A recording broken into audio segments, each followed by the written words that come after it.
Also, I want to get started by, will you physically go down there? Yes. I want to get started by giving a shout out to the great Reverend Jesse Jackson, U.S. civil rights leader. Jesse Jackson dies at the age of 84. He was an iconic, heroic figure of American politics. I'm a huge fan. Rest in power to Jesse Jackson. Let's take a look at how mainstream media is covering his legacy. Jackson, the famed civil rights leader who marched alongside Martin Luther King Jr. and later ran for president, has died. His family has confirmed he was 84. He died peacefully on Tuesday morning, surrounded by his family, they said in a statement. Aleem Maqbool looks back at his life. November 2008. Barack Obama and a moment of history. In the crowd, the tear-stained face of a man who'd done much to pave the way. The Reverend Jesse Jackson. It's been a long time coming, but tonight, because of what we did on this day, change has come to America. Born to a teenage single mother in Greenville, South Carolina, Jesse Jackson grew up in a world where black and white were legally segregated. In 1959, he won a football scholarship to university, but threw himself into the civil rights struggle that was engulfing America. And there's a great swell of cheers to welcome Martin Luther King. Under the leadership of Martin Luther King. Reverend King sent the young Baptist minister to Chicago to organize protests. On marches, the two men faced violent crowds opposed to the movement. Then, in Memphis, Martin Luther King was murdered in front of Jackson. The assassin was later arrested, having fled the country, but Jackson was never convinced he'd been working alone. This man could not have stalked Dr. King. Yeah, one of the craziest parts about this is that I think he was totally correct in his assessment that this was the work of like an organized body of people, which I think we all know who that organization might be. It's the FBI. And basically this was the reason why like everyone disparaged him in like mainstream media. They were like, oh, this is like, but Jesse was a Freemason as though, and his father, he was a Freemason though, but Jesse was a Freemason as though MLK Jr. and his dad, okay, take a perma, I think. Fantastic. I love parapolitics. My biggest fan. I love parapolitics weirdos who will literally take who don't even recognize that they themselves are basically operating at the behest of the State Department because they're so schizophrenic about like anything. Like it's the same motherfuckers that are like, oh, I don't know if you knew this, but Zohran Mamdani's dad, Mahmoud Mamdani, was airlifted into the United States of America by the CIA or something. It's like, brother, like, I need you to understand something, okay? I need you to understand something, especially when someone is like very clearly a fucking op, very clearly an op to the federal government. Like, how are you gonna be like, oh, MLK was a part of MLK was a part of like the secret Illuminati society that actually controls everything. Yeah, is that why they fucking killed him? You think that's the reason why they fucking killed him, dude? Like who? Who isn't an op in your mind? I love the fucking schizoid, communoid, parapolitics losers who will be like, no, actually, literally everyone. And I mean everyone, and especially those who are actually outsiders to the fucking game of politics. Who are leftists, who are socialists, who are Marxists, who sometimes even take up arms against the American government. Those are the ones who are actually the real agents of the state. At some point, you have to fucking recognize that you literally are an agent of the state, whether you recognize it or not, okay? You are behaving like a real fucking op. Had the logistical operation, had operative alternative passports, and got out of the country with money alone. A powerful public speaker, Jackson continued the struggle. But I am somebody. I may be on welfare. Wait, though. I am 10 toes down for you, but Freemasons does not automatically mean Illuminati at all. Yes, but that chatter is bringing it up with the eye emoji to imply Illuminati references, okay? What the fuck do you mean? Oh. But I am somebody. In the 80s, he twice ran for president, but failed to win the Democratic Party nomination. But for the first time, a black man was a serious contender. Our time has come. We must leave racial battleground and come to economic common ground and moral higher ground. America, our time has come. On the international stage, he campaigned for a Palestinian state. I think you guys can kind of understand why I'm obviously fascinated with Jesse Jackson in particular.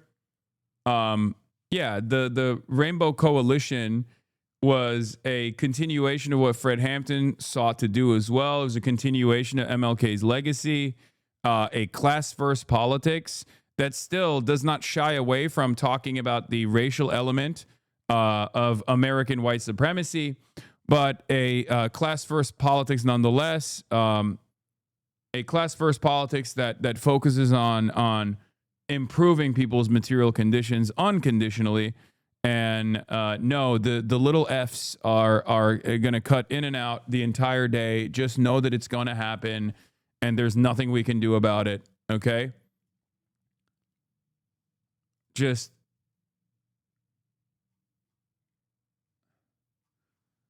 it is what it is. It is what it fucking is. Okay? Oh my God, it's so bad. It's so bad. I'm gonna fucking cry. I'm gonna cry. It's so devastating. Yeah, I have don't worry, I got Chuck Schumer right here celebrating his defeat in 1988 at the DNC.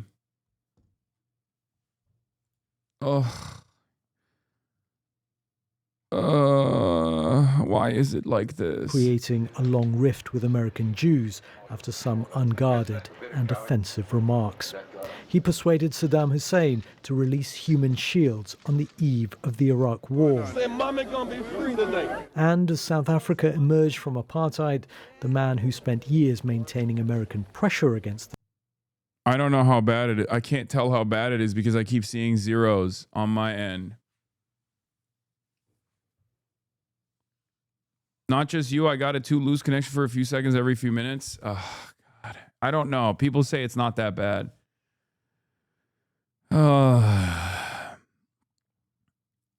It's probably not great, though. It's probably not great at all. And I have no idea. I have no way of telling how bad it is. It's pretty bad.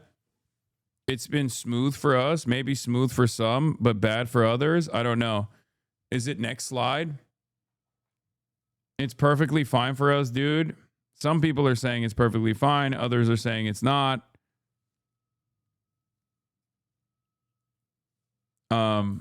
I guess, I mean, it's, we'll see. We'll see how in and out, how much this works. I mean, this throttle also does diminish the reach, unfortunately, because like people just keep coming in and seeing that it's cutting in and out, and they're like, okay, well, I'm not gonna fucking watch this shit then. At most is a 3-4 second pause. Great. I love that. I fucking love that. I love that. I definitely don't want to kill myself at all due to the way that this shit is working currently. Smooth from Australia, just out for about 5 seconds, but it's been okay since then. Love that. Love hearing that. Love seeing that. Fucking fantastic. Fan-fucking-tastic. All right. Anyway, let's get back to it. Jesse Jackson. The system was there to watch. What time is it? From the 1960s to the election of Barack Obama, even to the Black Lives Matter movement of recent years, Jesse Jackson was a constant figure in American public life, determined to show generations of young black Americans they too could have a voice.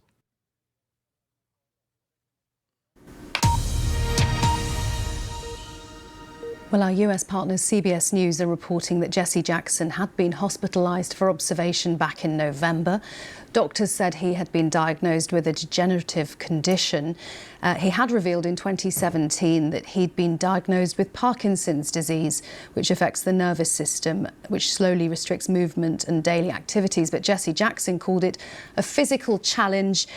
He refused to let it prevent him from continuing his civil rights advocacy. His father, Nois Lewis Robinson Sr., who had Parkinson's, also died of the disease. He was 88. That was back in 1997.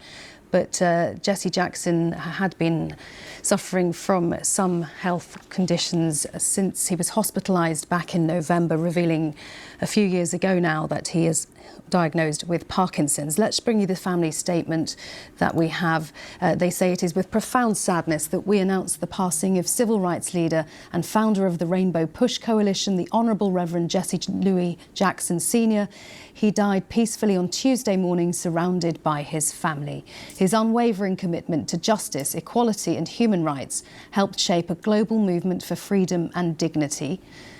A tireless change agent, he elevated the voices of the voiceless from his presidential campaigns in the 1980s to mobilising millions to register to vote, leaving an indelible mark on history. Reverend Jackson, the statement goes on to say, is survived by his wife Jacqueline, their children Santita Jesse Jr., Jonathan, Yusuf, Jacqueline, daughter Ashley Jackson and grandchildren. He was preceded in death by his mother, Helen Burns Jackson, father, Noah Lewis Robinson, and stepfather, Charles Henry Jackson. And they go on to say, the family statement continues, our father was a servant leader, not only to our family, but to the oppressed, the voiceless, and the overlooked around the world. We shared him with the world, and in return, the world became part of our extended family. His unwavering belief in justice, equality, and love uplifted millions, and we ask you to honour his memory by continuing the fight for the values he lived by. So that is a statement from the... There's a video on his presidential run. The 88 campaign, or 84 campaign. In 1983, the Reverend Jesse Jackson, civil rights leader and former protege of Dr. Martin Luther King Jr., announced his candidacy for President of the United States. Jackson galvanized black people around the country to engage in a campaign for an office that most of us had thought a black person could never win. A black man or a black woman occupying the White House? That was the race's impossible dream. Jesse Jackson Stud. was the first African American to run for president. That would be Shirley Chisholm. But Jesse Jackson's run was incredibly exciting. It wasn't just we might get a black president. We might get a black president with a narrative and an agenda that actually represents what democracy could really look like in this country. By the way, his 84 and 88 campaign, or his 84 and 88 campaign both were far more radical and far more progressive than modern day Democratic campaigns are, okay? Like, I mean, this guy was the fucking real deal, okay? The OG. It's kind of crazy to think about. And he was, of course, like disparaged endlessly. He was attacked endlessly. And the Democrats at the time did not shy away from using whatever ammunition they could. Young people across the country leapt at the chance to work on Jesse Jackson's presidential campaign, reaching out to voters far beyond the black community. He brought the white feminists, the white farmers, the first GLBT leaders within the Democratic Party. He said, come and take a seat at this table. I have enough room for everybody. Surprisingly, Jackson struggled to receive endorsements from many high-profile black... Surprisingly. No, not surprisingly, actually. As a matter of fact, very unsurprisingly. You know who else was also a prominent... Now we have the rear view mirror, so we have a very different attitude on this.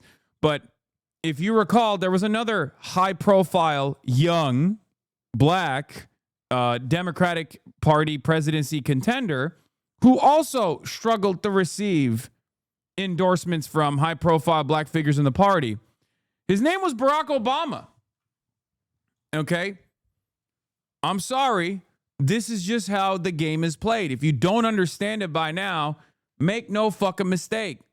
He had to literally earn that shit with the Iowa caucus.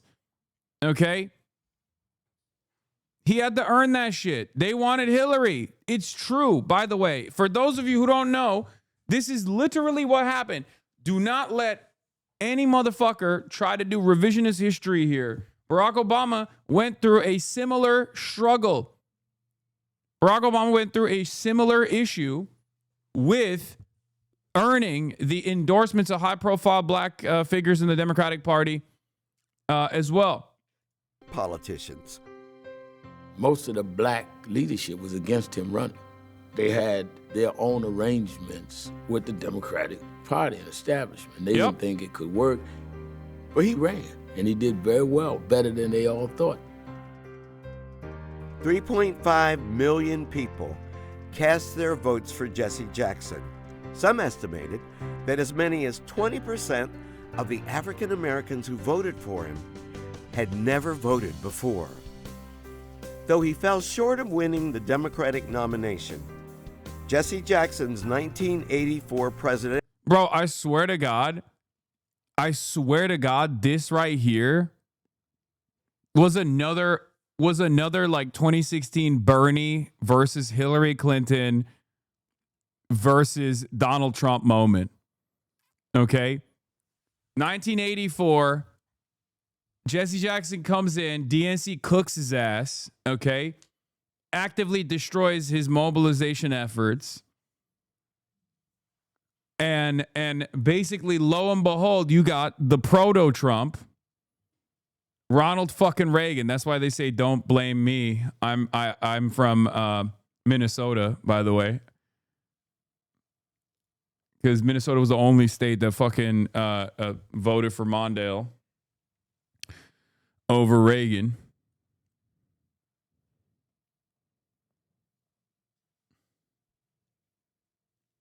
Yeah.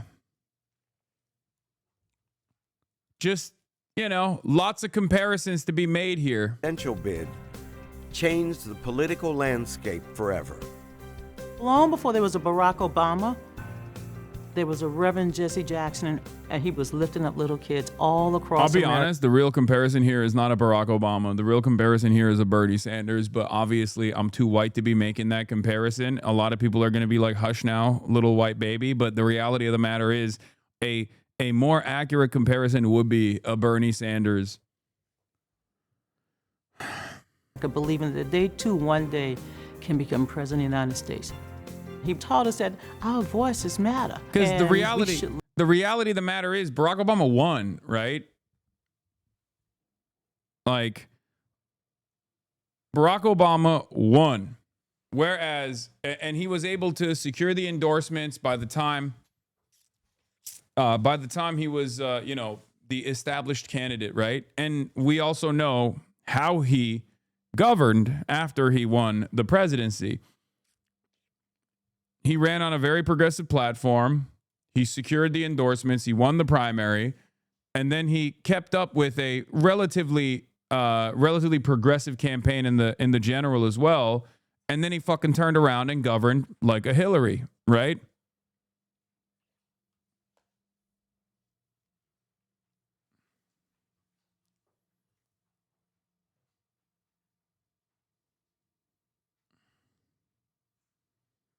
Leverage the power of our vote.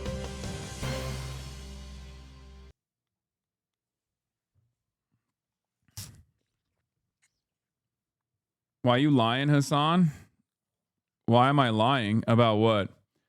Do you want me to? Do you want to get into an argument while I'm effing in and out? Like while my internet is cutting in and out? Is that what you want to do? You want to get into a fucking long, convoluted, heated argument right at this moment? You think?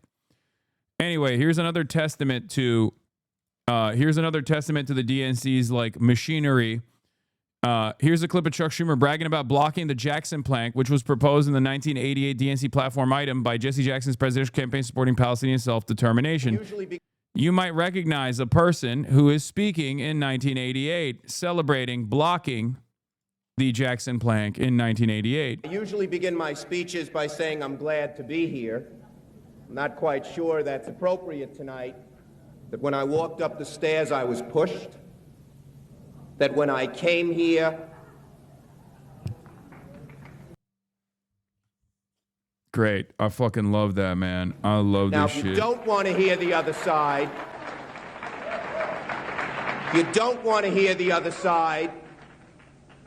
then don't stay in this room.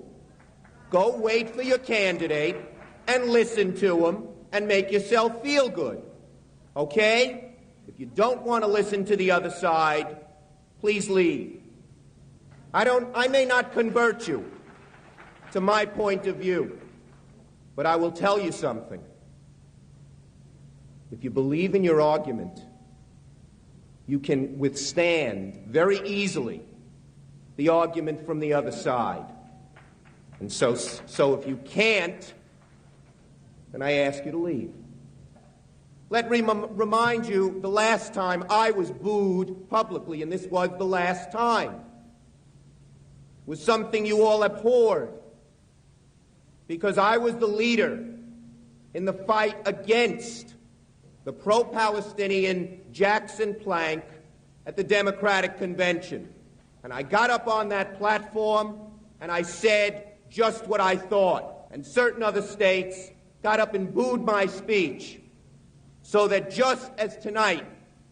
It's so crazy that like Chuck Schumer has been Israel first for like his entire political experience. Like this is yet another glaringly obvious example of him just being like anti everything Jesse Jackson represents, including running on a platform for Palestinian self-determination in fucking 1988. Okay? The only time when you see him this energized, the only time when you see Chuck Schumer this energized is when he's speaking at like some like American Jewish conference or something like that, where he's just sitting there and talking about how excited he is to make sure that Israel gets unlimited support. Link, please. This is on my Twitter page. I quote retweeted this. The MC had to get up and say, give the man a chance to be heard. Well, you know what, ladies and gentlemen? Perhaps it didn't surprise me that it happened there. It surprises me that it happened here. Folks, hey, Bob, I deserve a little courtesy, don't you think? Don't you think, Bob?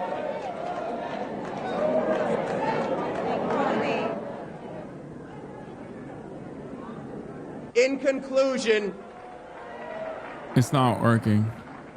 There's one man there who's clapping his hands and booing. It reminds me of the old Sid Caesar routine like this. I usually begin my speech. The struggle against the left flank that centers working class politics has been ongoing for far longer than these last election cycles. R.I.P. Jesse Jackson. It's once again. Once again another instance. Senator Schumer says Jesse Jackson was an icon. Chuck Schumer now, of course, tweets, Jesse Jackson was an icon of the civil rights movement and a fearless warrior for justice for all people. He was one of the most powerful forces of positive change in the country. America is far more equal and a just place thanks to his work. My prayers are with his family and all those who were inspired by him. As we honor Reverend Jackson in the coming days, I will be thinking of the many lessons he taught us. Like, no matter what, I have to fucking make sure that there's no Palestinian self-determination. Okay?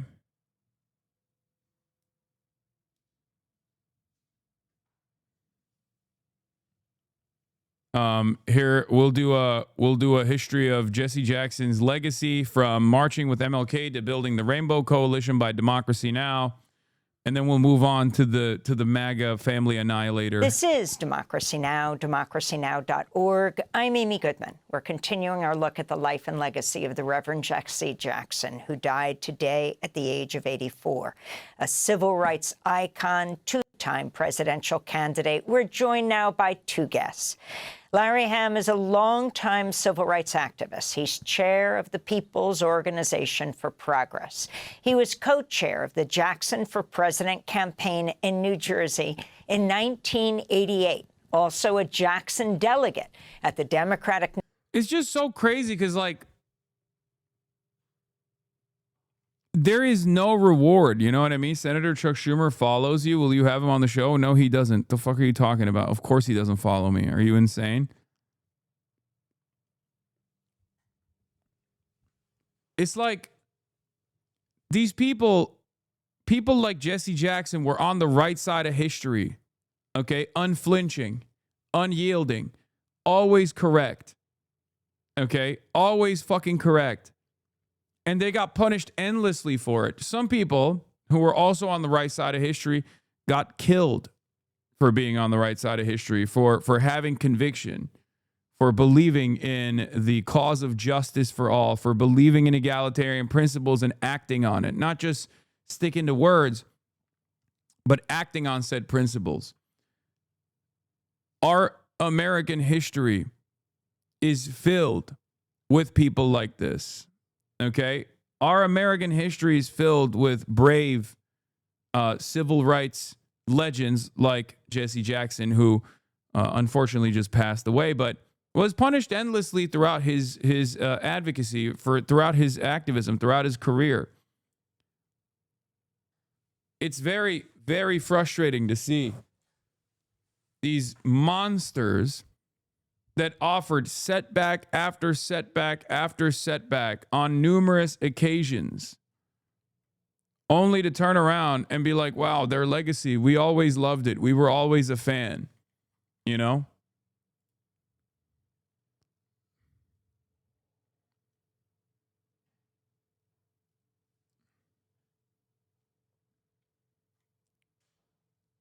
Yes, Mamdani delivered. I know. I'm going to talk about that. I'm going to talk about all of that. Okay? I'm going to get into that. National Convention then, and the former president of the New Jersey chapter of the Rainbow Coalition. And we're joined by Clarence Lusane, political science professor at Howard University, the director of the International Affairs program there.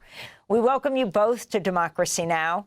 Professor Clarence Lusane, let's begin with you. You woke up this morning with this news of this historic figure having passed, the Reverend Jesse Jackson. Your thoughts on his significance, on his life and legacy? Good morning, Amy, and good morning, Larry, as well. Yeah, my phone has been blowing up with texts from not just people here in the U.S., but from around the world as the news spread. I want to echo what Bernie Sanders said about Jackson's contribution. Jackson's life contributed to making this country more democratic, more inclusive, more fair. What Jackson was able to do was to marry movements, grassroots movements, with electoral politics. Prior to the 1980s, a lot of activists who were working on issues from anti-nuclear kinds of concerns to peace issues to civil rights had a kind of sketchy relationship with electoral politics.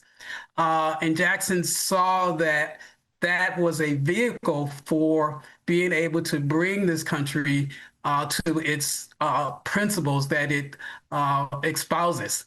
And so in 84 and in 88, Jackson was doing two things. One was building an electoral movement that would make the Democratic Party and electoral politics more democratic, But at the same time, he was also building a movement outside of that, the National Rainbow Coalition, which picked up the mantle from the civil rights movement and from what Dr. King and others had been doing in the 1960s and brought that into the 1980s and beyond.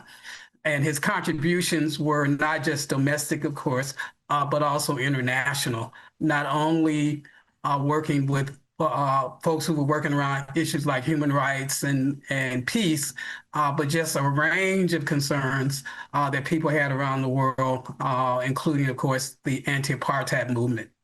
And talk about that, especially for young people who aren't so familiar with the movement to take down apartheid in South Africa. And going back to 1966, the March Against Fear in Mississippi. You need people like this. You need 1 million. You need tens of millions of Jesse Jacksons. The reality of the matter is, the work never ends. The struggle always continues. You need people who say, nah, this is fucked up. You know what I mean? Whether it be the apartheid in South Africa, whether it be the apartheid in Palestine, you need people to continue pushing that advocacy. Okay? That's why I never discourage people from protesting. I never discourage people from changing their minds. I never discourage people when they actually come to that recognition, no matter how late it is. Because we don't have the time, nor do we have the opportunity, the privilege to say no to people who come on board with these decisions, come on board with these movements. Okay, we need everyone, especially considering that the powers that be will do everything. We don't have the luxury. Thank you, Chowder. That was the word I was looking for. We don't have the luxury to just fucking push people away, to say, it's not for me. It's fine. You know, we have to work. We have to work within the system to the best of our ability. We have to work with people that we disagree with from time to time. We don't have the luxury. We don't have the resources. Oh, up through, what was it, 2000 with the fight around Gore and Bush. Yep, the 1966 March Against Fear happened in Mississippi.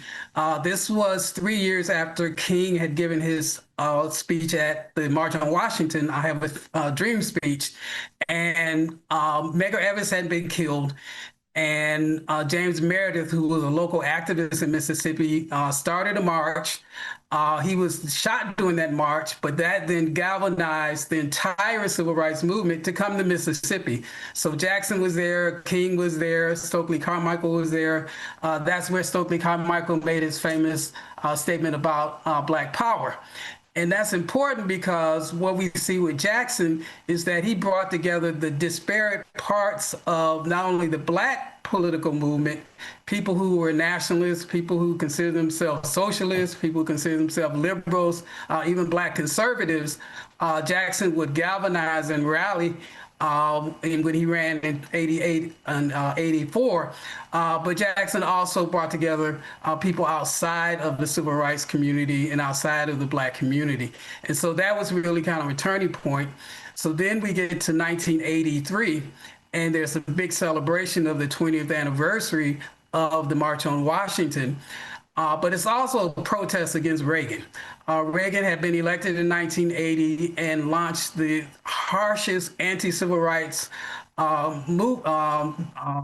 presidency to that date. And so Jackson and civil rights leaders and trade unions and others called for this march. And at that march, there had been a grassroots movement growing, and it swelled, Run, Jesse, Run. So this wasn't Jackson just saying, I want to be president. This was a recognition of Jackson's work, his moral and political clarity in that moment. And he launched not only his presidential campaign, which many of us worked on, and Larry was critical in that, Ron Daniels, Jack O'Dell, others, but he also launched the National Rainbow Coalition. And they worked in parallel. And as Bernie said and others have noted, the reason Barack Obama becomes president in 2008 is because of the work that Jackson and others like Fannie Lou Hamer, who made sure that the Democratic Party would democratize and change the rules of the game so that when Obama ran in 2008, he was running under very different circumstances than even when Jackson ran in 1984 and 1988. And Jackson... I guess this is one way to get some Black History Month on the stream. I mean, come on. Yeah. Here, let's hear a speech from Jesse Jackson talking about the neoliberal Democratic Party's refusal to even attempt to appeal to the working classes, let alone organize them. Okay. This is around the Reagan era. We're going to stop the rocks. It's been laying around and pick them up. That's right. In 1980, Reagan won Massachusetts by 2,500 votes.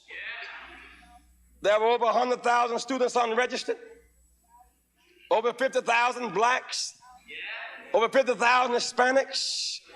He won by 2,500. Ted Kennedy State. Rocks just laying around. He won Illinois by 300,000 votes. 800,000 unregistered blacks, 500,000 Hispanics. Rocks just laying around. He won. Jesse Jackson got wrapped up with the Clintons in the Dem primaries, who bombarded him with openly racist campaign ads and messaging. There are a lot of reasons to despise the Clintons, but that's one of the biggest ones. The Clintons used racism to sink an ascendant socialist figure who would have won in a landslide if the Clintons had essentially rigged the primaries and got out the racist white folks to sink him. Jesse Jackson and his politics will be very familiar to you if you're like a post 2016 Bernie bro. Okay? If you're a post 2016 Bernie bro, the attacks against them also were obviously far more consequential than even Bernie Sanders at the time, because like material conditions had gotten far worse by 2016. So people were way more invested in an anti-establishment figure as opposed to back then. And not only that, but also the shine of like New Deal Democrats was still very much firmly captured in the hands of the establishment Democrats in general. So that is part of the reason why it was like it seemed virtually impossible back then. But the slant that he ran on and his advocacy was damn near identical to the advocacy that you see nowadays with the Bernie-crats, with that same exact movement, what I like to call left flank candidates. Okay? The left flank candidates and their advocacy was very similar. It was a working class first. It was class first politics. It was a uniting message on the boundaries of class rather than other culture war narratives in general.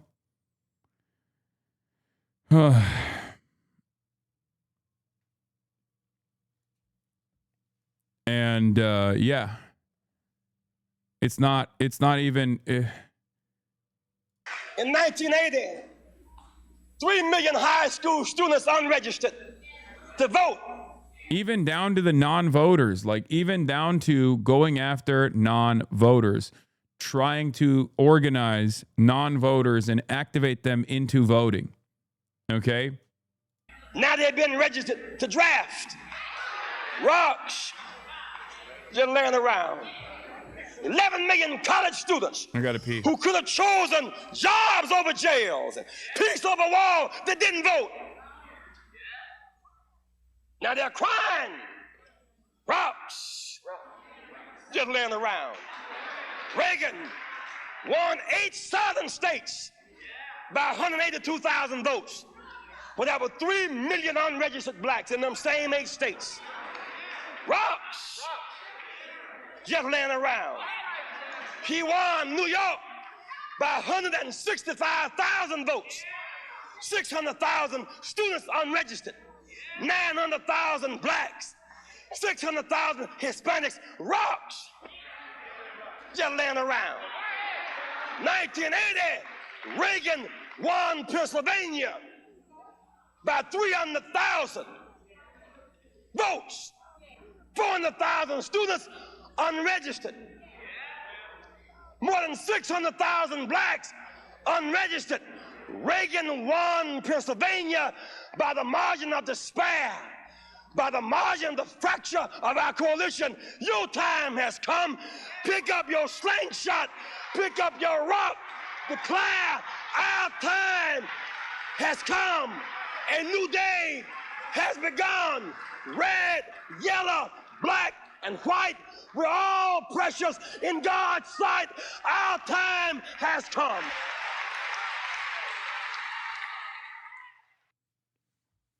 How depressing is that this same exact speech is the most relevant today still? Chatter. This is the exact same reason why you look back at my commentary from 10 years past. You look back at the stuff that I was writing about. You look back at the stuff that I was saying in 2016 and onward.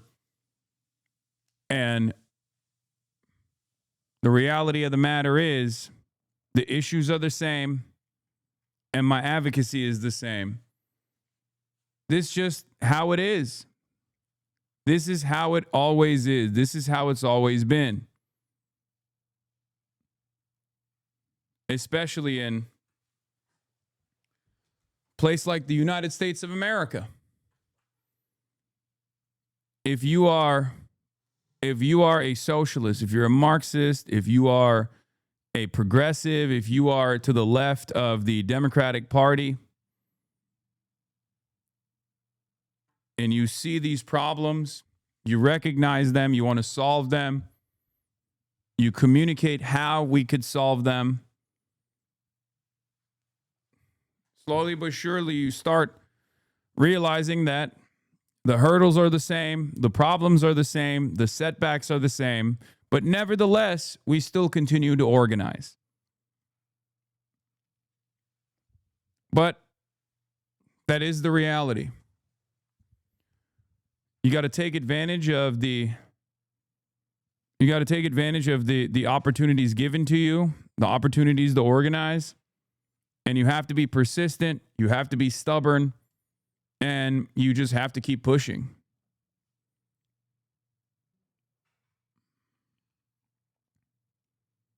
Yeah, the history of all hitherto existing society is the history of class struggles is true. I fucking butchered saying hitherto. I don't never know. I never learned how to say that word. Hitherto. Hitherto.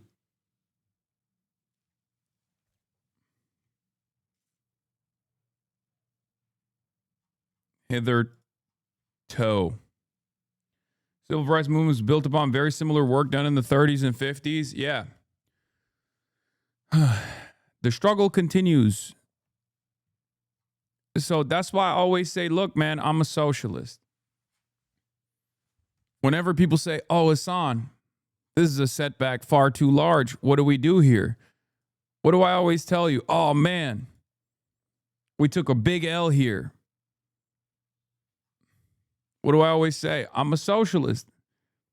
My entire life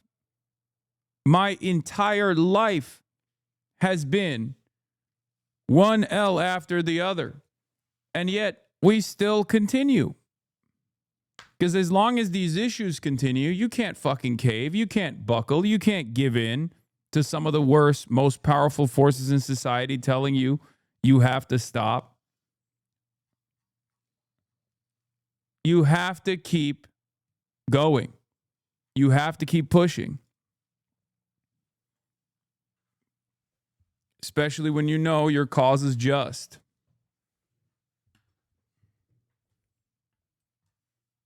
You do it for those who were lost in the battle, and you do it for those who remain. Anyway, it is what it is. It is something you have to internalize, though. You have to have a backbone. You have to understand like especially in terms of the advocacy surrounding Palestinians and Palestinian self-determination, right? Here's Jesse Jackson, civil rights leader, accused of anti-Semitism for advocating for Palestinians in the fucking 80s, mind you. You offended the Jews, and about you were sick and tired of hearing about the Holocaust. To say that when we're not sick and tired of hearing about black lynchings in the South and so on, I mean, we're still sympathetic. And what incredibly bad timing. After visiting the Holocaust site, the tour guide asked me how did I feel about it.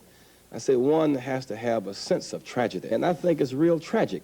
I said, and the phrase that many Jewish people use, never again, really should apply to everybody, because all of us should say never again to fascism, because this is the logical conclusion of fascism.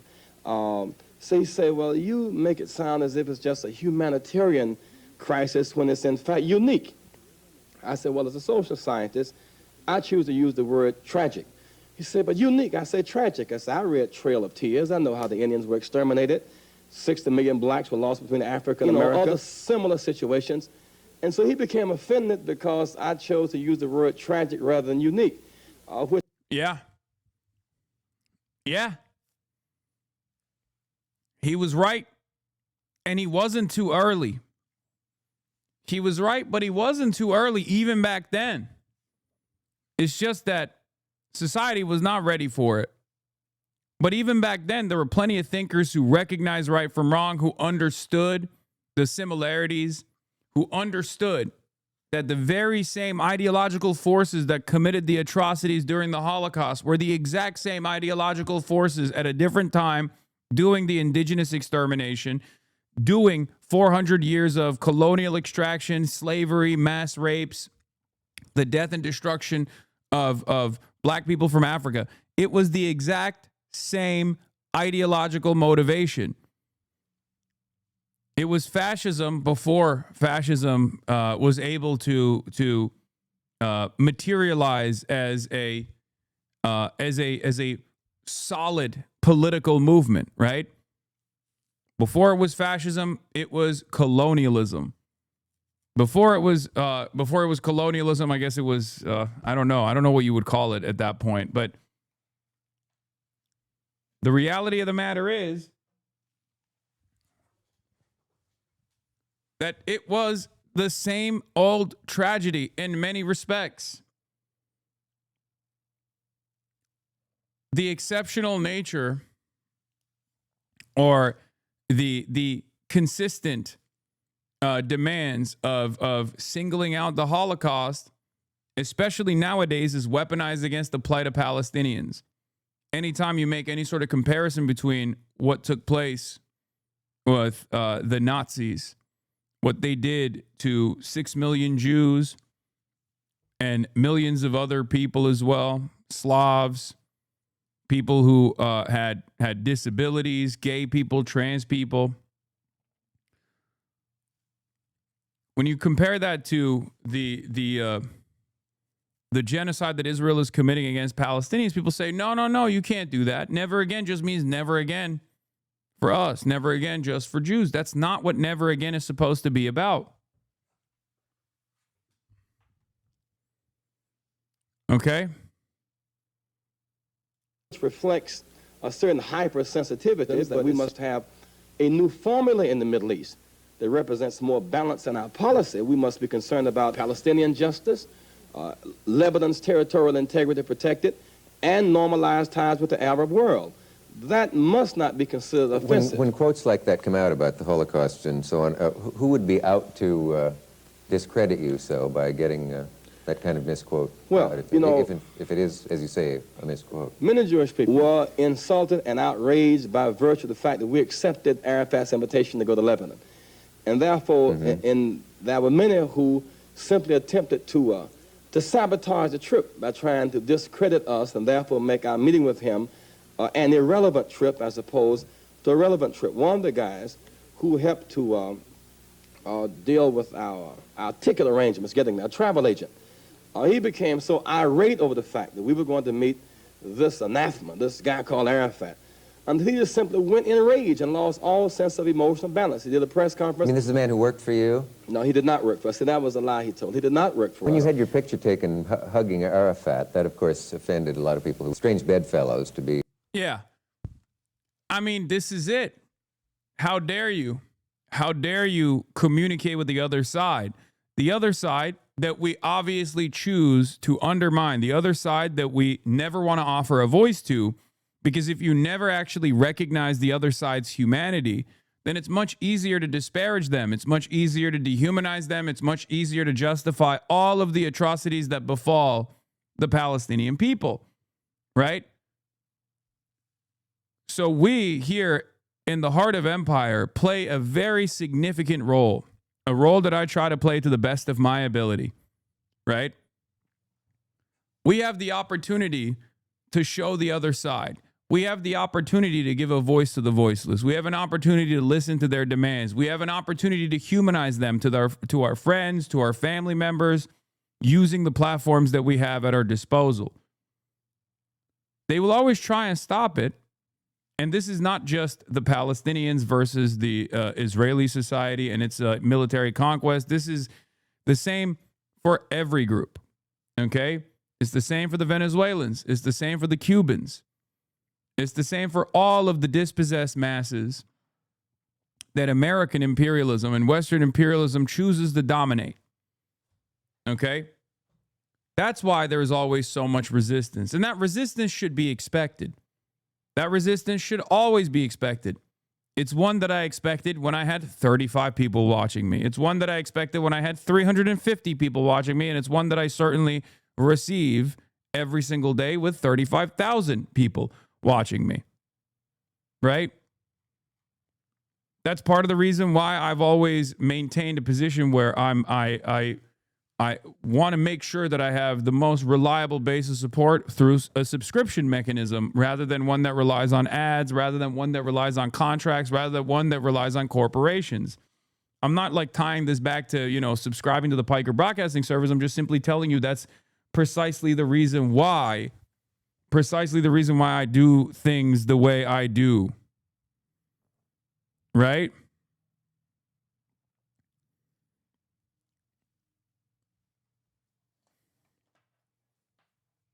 The reality of the matter is, these are setbacks that you have to be ready for. These are setbacks that you have to expect. No matter what happens. No matter what happens, there will always be naysayers out there, people who seek to disparage you, people who seek to undermine your message. And you just have to keep pushing through. You have to keep pushing through regardless, as long as you know your cause is just. This is something that you have to remember. People will say a whole bunch of nonsense. You speak out against Israel, they'll call you an anti-Semite, as they did with Jesse Jackson. You speak out against American imperialism in Venezuela, they'll say, oh, well, you want to destroy the Venezuelan population. You don't care if they die. When in fact, it's actually the American government's design that is killing Venezuelans, right? That denies them sovereignty. Same with people in Cuba.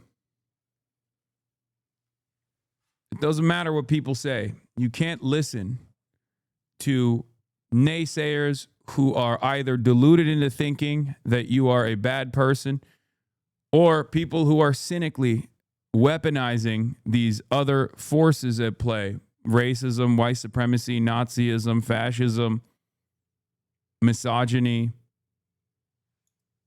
homophobia, transphobia, people who are very well aware of the social conditioning that exists and will choose to weaponize it against you. Right? Just got to keep pushing through it. You're hugging a member of the PLO, an organization not unassociated with terrorism. It's a matter of respect. In that part of the world, one of the common cultural ways of greeting people is with an embrace and a hug on both sides. Yeah, this is the same shit where people say, Hasan, you're pro-Hamas, you're an anti-Semitite. Just like John Fetterman was saying the other day. Hasan, you're an anti-Semitite. You're pro-Hamas. You're pro-Hamas. It's like the Palestinian people have a legal right to resistance. Okay? That's just what it is. Take it up with the fucking international community if you have a problem with that. Take it up with international humanitarian rights. Okay? Palestinians have a legal right to defend themselves, their lives, their dignity, their sovereignty against a settler colonial state that is seeking to wipe them out.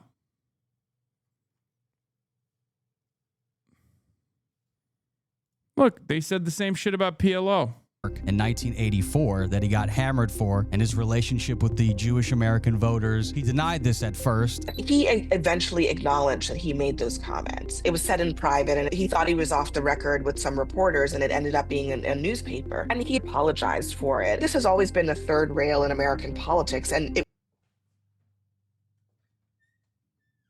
was even more so then than it is now. Back then, it was not okay to even talk about Palestinians. The US government policy was not to even speak to the Palestinian leaders at the time who were considered terrorists. And when Jesse Jackson said that we should be seeking a two-state solution, in the 80s, that was not a thing. The other thing is that he brought Arab Americans into the political process in a way that they had not been brought into the process before. And that's a legacy that I think still sticks with that community. For more, go to podcastplayground.com.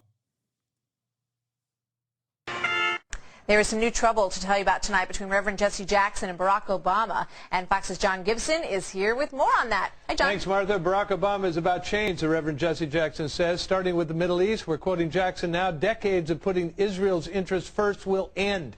In an interview in France with Amir Tahiri of the New York Post, Jackson said, Zionists have controlled American policy for decades and will lose their clout when Barack Obama enters the White House.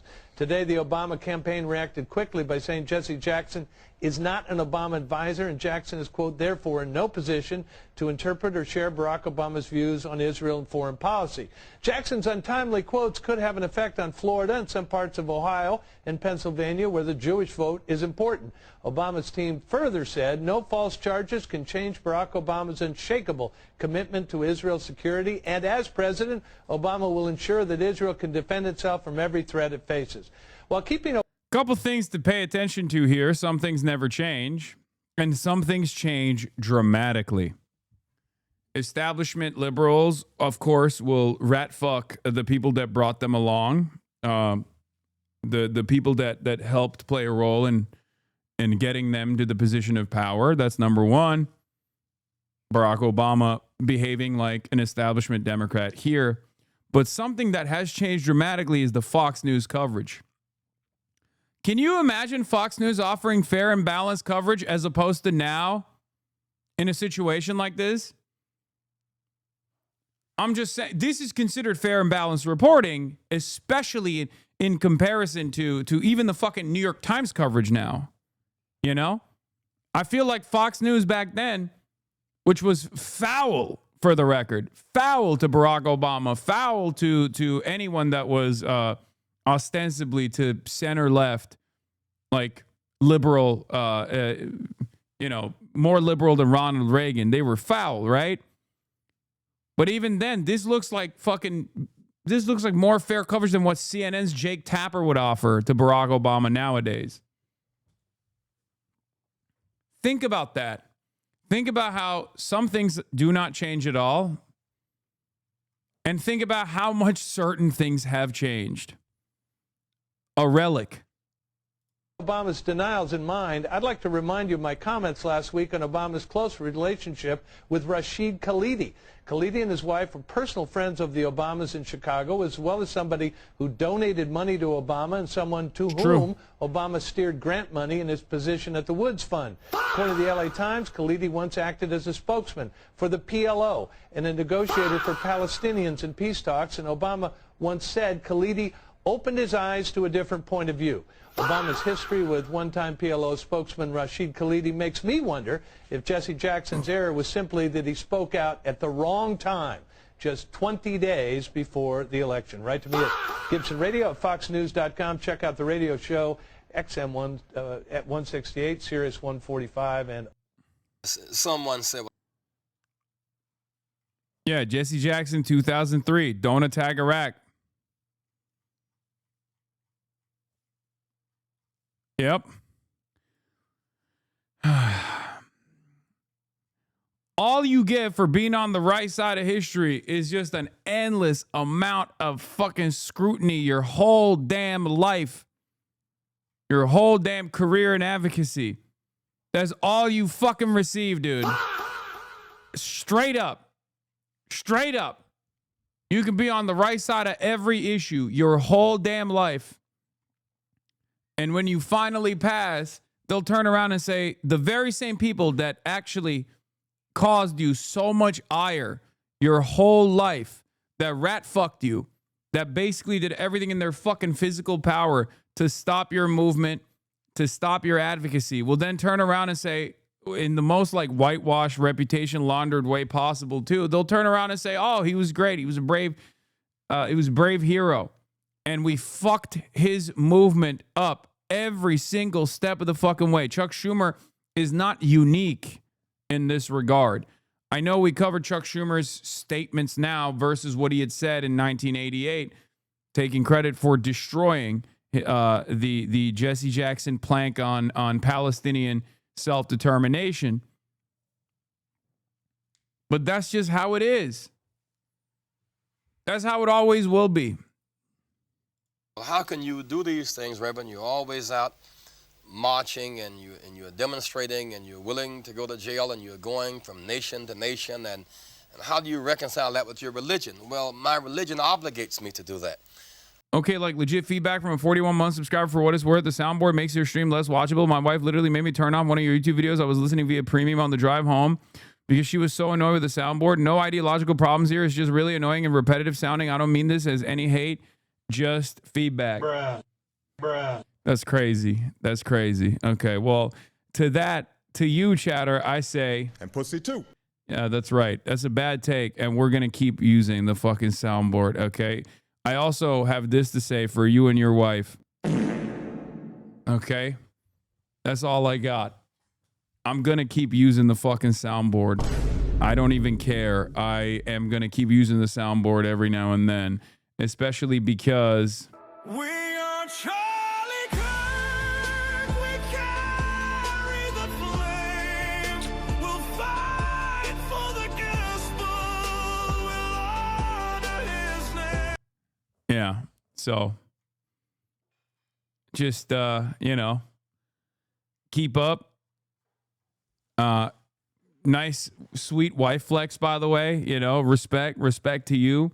Respect to you, chatter. Blammo. I mean, that's all I got.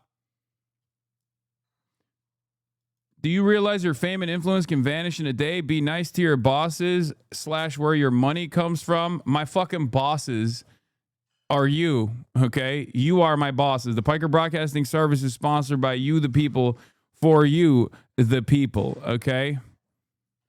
So that's the only group of people that I'm held accountable to. But having said that, if they're going to fucking turn around and, get upset about my usage of the soundboard, then for them, I don't really have anything else to say.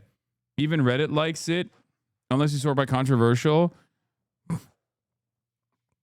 Hasan, wow, I'm losing viewers going dual streaming. Also, Hasan, it seems like people like it.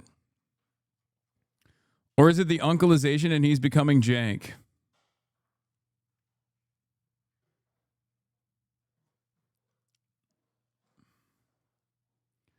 Remember when some of us chatters politely told you the bull hair wasn't cutting it? I mean, I'm not going to use it aggressively unless you guys, unless you tell me that you're annoyed by it, at which point I will actually keep hitting it. I'm not going to overdo it unless you fucking tell me to not use it, at which point I will overdo it. Let's continue. Religion obligates me to go to South Africa and witness. My religion obligates me to go to the Middle East and try to offer a peace plan and reconcile Arab and Jew. My religion obligates me to serve. And so I think that those of us who take our religion seriously, who would follow the mold of Christ must teach and preach and do it in and out of season. The one fact is that we live our lives as if life is certain and death is uncertain. Death is certain, life is uncertain, and therefore, to that extent, we could make a choice. And so I fight in this struggle now, not because I'm afraid I might die, because if I die, I do not have to face the problems. I fight this fight because I'm afraid I might live, and if I must live, I certainly want to live in a world that's moving in a different direction than the direction it's moving in now. Why did you choose to be a Baptist minister rather than a politician? Well, I was chosen. I did not really make that as a conscious choice. I did not decide that blacks would not have access to public accommodations, but because we did not have them, and when I became conscious of the implications of apartheid, then I made the decision to fight to overcome apartheid within American society. I did not choose for blacks not to have the right to vote, but once I became conscious of the implications of that, I chose to fight for the right to vote. I did not choose for blacks not to have open housing, but once I became aware of the implications, I chose to fight. I did not choose the Vietnam War, and therefore choose to begin to become involved in international politics. But once I became aware of how much money was being wasted in the Vietnam War, how many lives are being lost, how many people were being killed, how the innocent were being sacrificed for the greed of a few, then I chose to become involved. Spamming the soundboard doesn't just ruin the stream. Okay, take a week off. Again and again, I'm going to keep explaining to you that I don't give a fuck about your opinion on this. Okay? Keep ignoring me. Please actually listen to people, and if you use this sparingly, but genuinely a lot of us take a day off. Okay? Let's continue. Take a day off, chatter. Okay? In that process. And so to that extent, many of my battlegrounds have been chosen for me, but since my conscious state, I have determined that the rest of my life will be spent trying to right these wrongs and trying to inspire people to believe that they can do something about it. I may be poor, but I am somebody. I may be on welfare. It's so funny because the reason why I think this conversation, before I get back to Jesse Jackson, the reason why I think this conversation is so funny is because all the adults basically want me to just pay attention to them and their current concern rather than do the actual fucking work, rather than do the actual coverage, rather than discuss back and forth like, you know, Jesse Jackson's importance in American politics. They are the ones who are childishly turning around and being like, well, you used the fucking soundboard like 25 minutes ago, and I've still been stuck on that. It's very one note for me. I'm hyper fixated, and it's been very frustrating for me. So I just want you to literally only discuss this now rather than whatever the fuck you want to discuss. Ironically enough, you are the one who's childish. Okay? You are the one who's being childish. And I know me listening to what you have to say or even blocking you is only going to make it worse. Okay? But I just need you to understand, like, your entitled attitude is not going to fly. Yeah. But I am somebody. No way he drops the know you argument. Jail, but I am somebody. I may be uneducated, but I am somebody. I am black, beautiful, proud. I must be respected. I must be protected. I am somebody. Right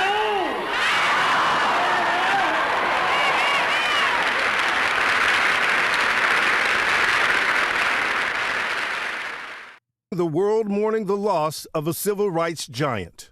Our flag is red, white, and blue. By the way, notice how like some of the coverage around his legacy is noticeably omitting key parts of his advocacy. If you notice, like in mainstream media, they'll either briefly mention the pro-Palestinian advocacy or they don't mention it at all. Our nation is rainbow. Red, yellow, brown, black, and white. We're all precious in God's sight. Reverend Jesse Jackson was one of the most prominent politicians in the 80s and 90s, blazing the trail for generations to follow.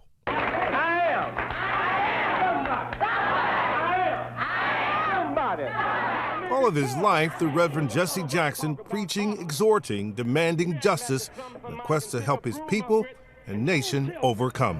We ain't the bottom, we the foundation.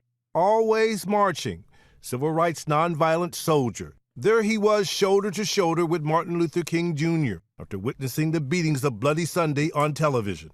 Jackson eventually became one of the top lieutenants in the critical Southern Christian Leadership Conference, which challenged the Jim Crow South's withering oppression. A witness to history, he was there on that fateful April evening when King was struck down by an assassin's bullet. I tried to feel his head, and I asked him, I said, Dr. King, do you hear me? Dr. King, do you hear me? And he didn't say anything. After a leadership struggle with King's successor, Reverend Ralph Abernathy, Jackson split from the SCLC and formed a new organization, People United to Save Humanity, PUSH. Black, beautiful. After Dr. King, I don't think anyone captured the spirit of America like Reverend Jackson, and he took the movement north. I think Jesse Jackson was the link from that generation. Man, I used to think Jesse Jackson was so extreme when I was a child with how my parents and media talked about him. It's embarrassing for me now to have felt that way knowing what I know now. I mean, it's all good. You now are armed with the knowledge. It's good for you to move on from that, right? You've become a new person. Your third eye has opened, right? Whatever you want to call it. If you're a spiritual person, that's like, one way to look at it. What matters is not who you used to be. What matters is who you are now. And that transformational experience can actually make you a better advocate. That transformational experience can make you a better organizer because you are now equipped with the knowledge of the social conditioning that other people have, just like yourself.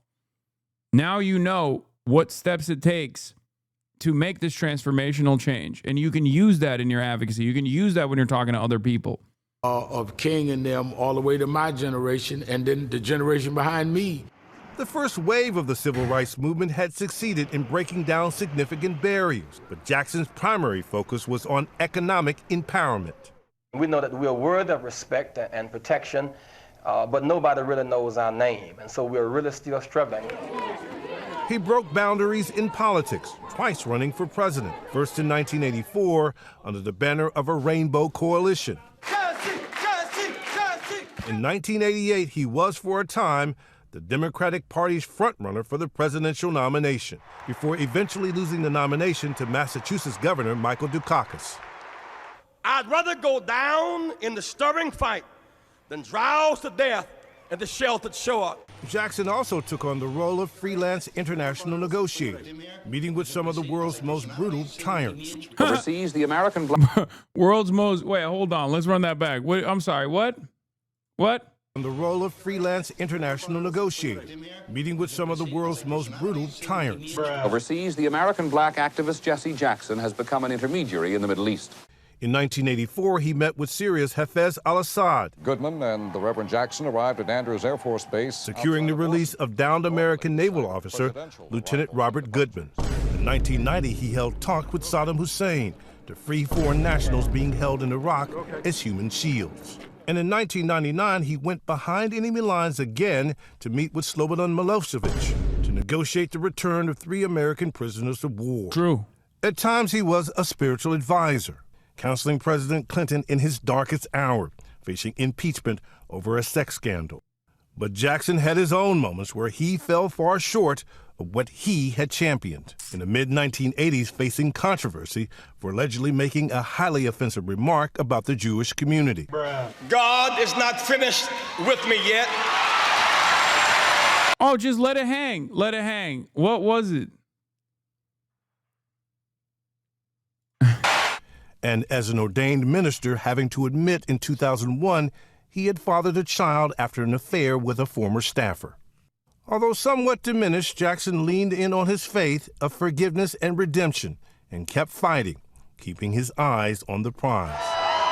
He saw one of his hopes realized on election night. What was it? Let's see the clip. We already covered it. It was when he was talking about the Holocaust being a tragic incident, a tragedy, to basically confirm the point that like this was a tragedy not dissimilar to the indigenous genocide, a tragedy not dissimilar to chattel slavery, that it was the not unique nature of the Holocaust in terms of like thousands of years of human cruelty that was so frustrating.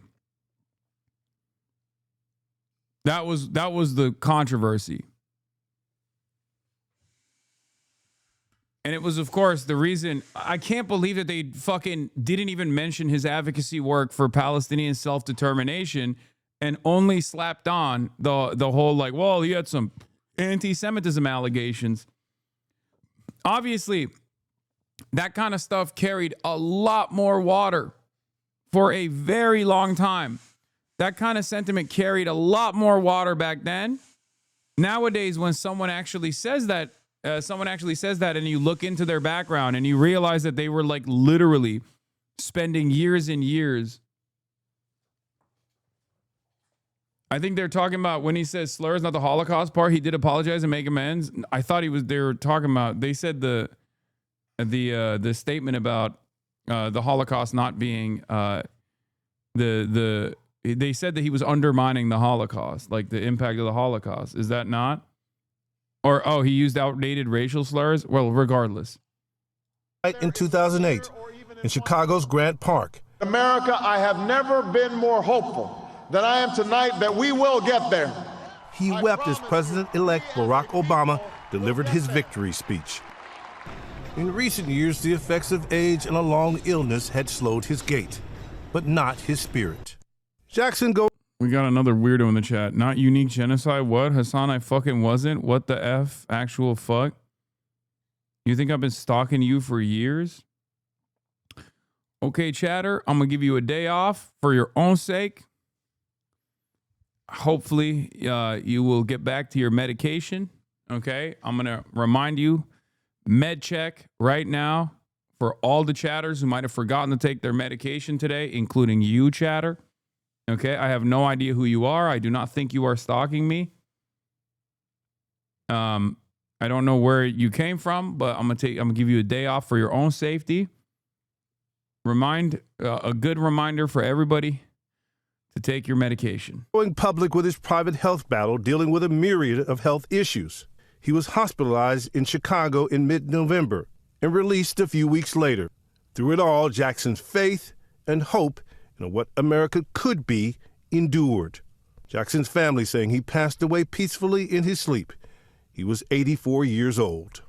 America will get better and better. Keep hope alive. Keep hope alive. Keep hope alive. I love you very much. So the life of a person who at times seemed larger than life comes to a close. There were many facets to Reverend Jackson. Perhaps the thing that defined him most was a deep understanding and a connection to the struggle that African Americans have faced in a march toward a more perfect union. On a personal and professional note, I saw that when we were colleagues at CNN. He made clear he was rooting for me as a black man to succeed. There he was introducing me to former Vice President Al Gore. He loved his people. Guys? Yeah, sure did. And he certainly did. Absolutely tireless. Yeah. He never, ever stopped working for the causes that he believed in. And we are certainly thinking of his family this morning. Pierre, our thanks to you.